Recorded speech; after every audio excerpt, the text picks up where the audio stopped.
السلام عليكم ورحمة الله وبركاته.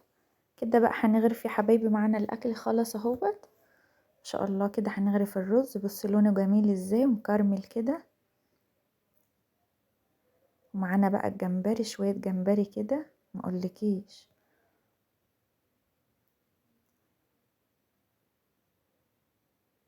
بس ما شاء الله لونه جميل ازاي. الرز بقى الصيادية ده بيتاكلش الا مع الاسماك المقلية بقى والجمبري والحاجات الحلوة دي.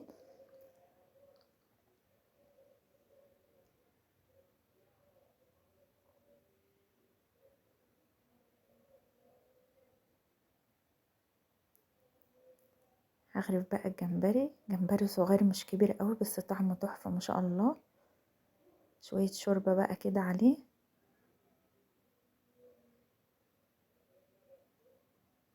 ريحته ما شاء الله جميلة جدا من البقدونس اللي حطيناه عليه.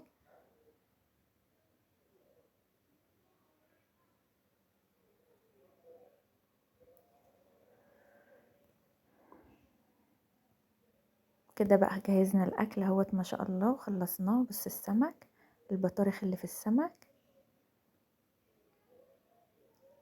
السلطة بقى معايا والزيتون.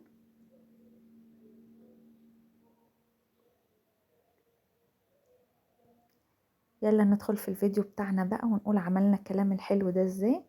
بسم الله والحمد لله والصلاة والسلام على رسول الله.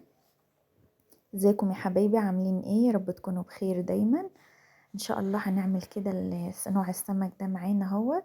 نضفته كده وغسلته كويس ونقعته ما شاء الله. شكله هو نضيف وجميل. نقعته احسن حاجة للنقع بقى مع الاسماك، الدقيق مع الليمون مع الخل والملح زي ما قلنا قبل كده. السمك ده لقيت فيه بطارخ كده من جوه، نضفتها وغسلتها وهنقليها معانا. الحشوة دي بقى عملتها في الكبة، فلفل حراق على فلفل بارد حسب رغبتك. عصرت عليهم الليمونة دي وهرسة شطة وكمون وملح، وفرمتهم كويس عشان هتبل بيهم السمك. لازم بقى تدي تتبيلة للسمك كده عشان يبقى اللحم بتاعه مملح كويس من جوه. وهنعمل معانا بقى شوية جمبري كده صغير مش كبير قوي، بس شوربته بقى بيبقى فيها فايدة وفوسفور وبتبقى حلوة. بصي بقى اللي يفضل معاكي من التتبيلة تدي بقى كده ايه، بصي زي ما بعمل كده تلاقي السمك مملح وجميل من جوه.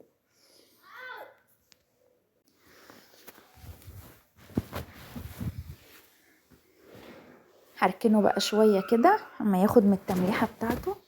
هجيب الحلة دي ومعايا الجمبري كده غسلاه، بصي ما شاء الله غسلاه كويس ونقعاه.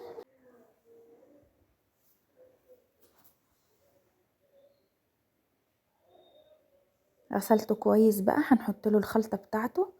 بصي بصلة كده ترنشات، ليمونة ترنشات، معايا خضار مغسول طبعا، ومعايا بقى شوية بقدونس وطماطم مقطعة وبصل وتوم. والخلطة دي بتاعت ايه الجمبري عشان تعمل معايا كده بقى احلى شوية شوربة. هنقلب كويس كل ده في بعضه، وهنحط له حتة من الدقة اللي باقية من السمك، هتخلي الريحة طبعا خطيرة معايا.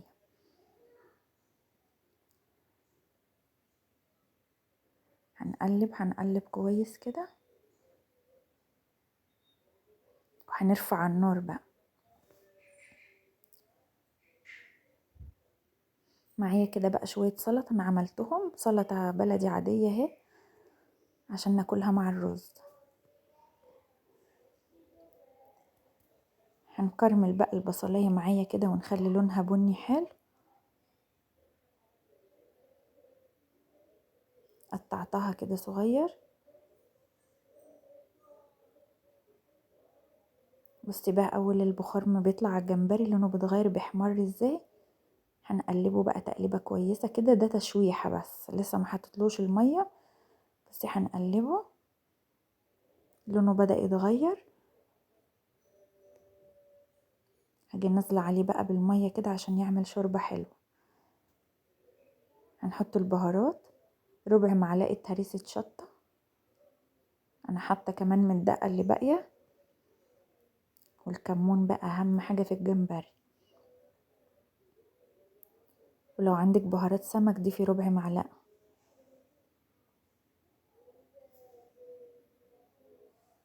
هنقلب بقى كويس معايا كده البصلة.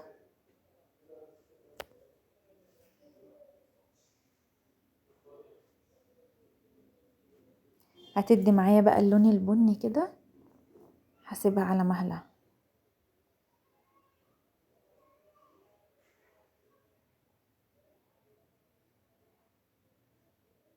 بصي ما شاء الله.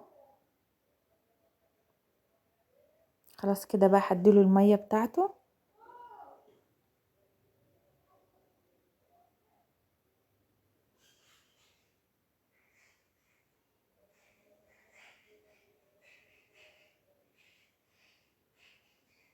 ربع معلقة ملح، ربع معلقة فلفل اسود وكمون.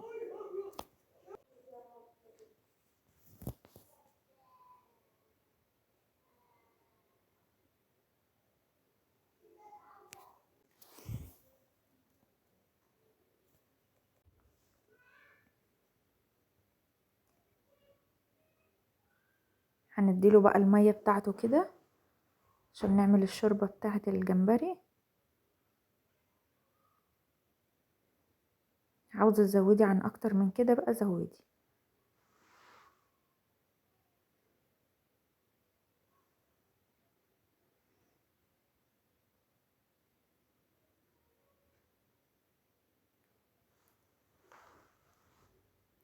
هناخد السمك بقى هنعمله في الدقيق في كيسة بقى عشان الرخامة ما تتبهدلش.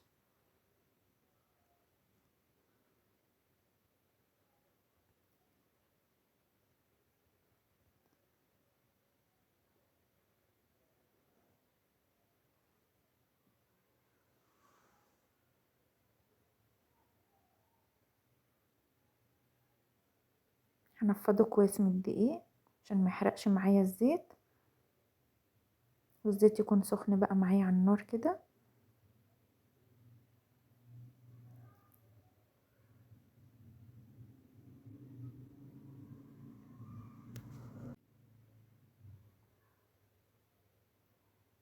هخلص بقى الكمية كده معايا واحطها في الزيت. بصي لون البصلاية بقى الجميل ده، هو ده اللي انا عاوزاه كده.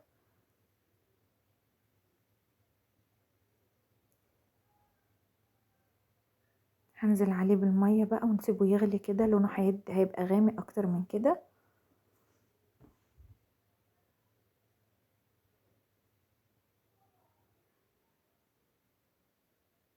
هنسيبه شوية يغلي، مش هننزل الرز على طول.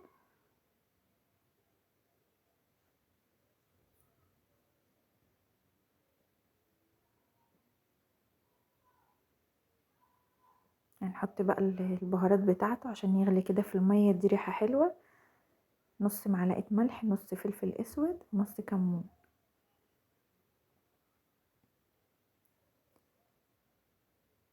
سيبيه بقى يغلي بالمية كده، هيديكي نتيجة جميلة في الاخر.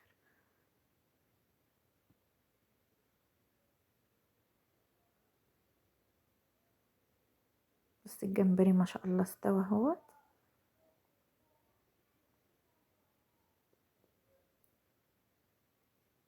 هقلي بقى السمك.